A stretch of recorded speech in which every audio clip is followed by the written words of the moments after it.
Australian Foreign Minister Penny Wong will meet her South Korean counterpart Cho Tae-yol in Seoul. The two leaders will review the progress implementation of the outcomes from their 2+2 meeting, which was held in the month of May in Melbourne. Wong is visiting the Asian nations after attending the Quad meeting, which was held in Tokyo. Wong will also visit the UN Command's building in the Joint Security Area with the demilitarized zone, which she called as an enduring symbol of international cooperation in addressing North Korea's challenge to security and stability. And now to discuss more on this, I'm joined by DD India correspondent Chris Gilbert. Chris, a very good morning from India. When we talk about Penny Wong, she's expected to visit the UN Command buildings in the Joint Security Area within the demilitarized zone, which is also being seen as an enduring symbol of international cooperation. Chris, how do you look at the deepening relations of both the nations here with this move?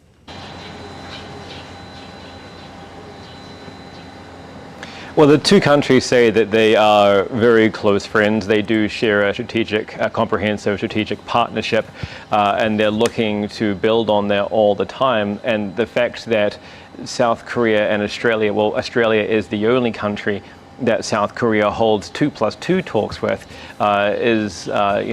it does gesture towards, the nature of that relationship. As you mentioned, they last held 2+2 talks in May in Melbourne.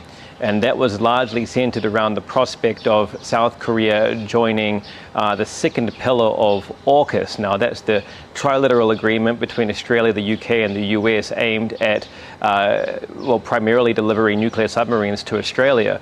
And that's the first pillar of AUKUS. The second pillar would be cybersecurity and participation in preparing for technological warfare.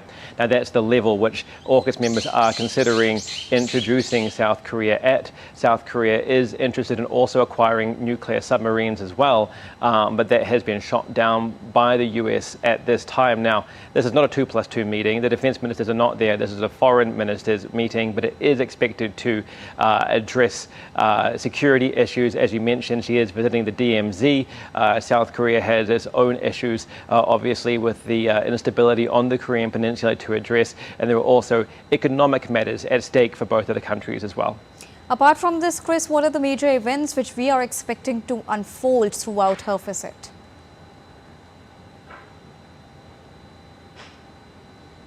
Well, there is the visit to the DMZ, as we mentioned, but the main focus is going to be on bolstering that comprehensive strategic partnership. And a big point for Penny Wong is potentially going to be selling rare earths. That is Australia's main objective with its aligned partners at the moment, has rare earths, lithium, cobalt, and other precious minerals become an heightened demand due to the green energy transition, which is supposedly underway and heightening every year.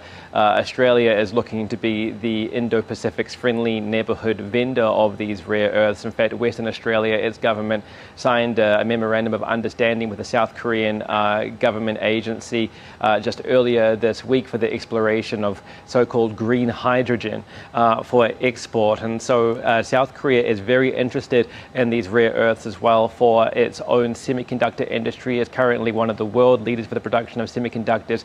To keep that up, it needs these resources. So that's also very high on the agenda, as well as Australian participation going forward in the Indo-Pacific, and for South Korea's interests, securing the Korean Peninsula in particular. All right. Thank you so much, Chris, for joining us and bringing a rounded perspective on the ongoing bilateral meeting and therefore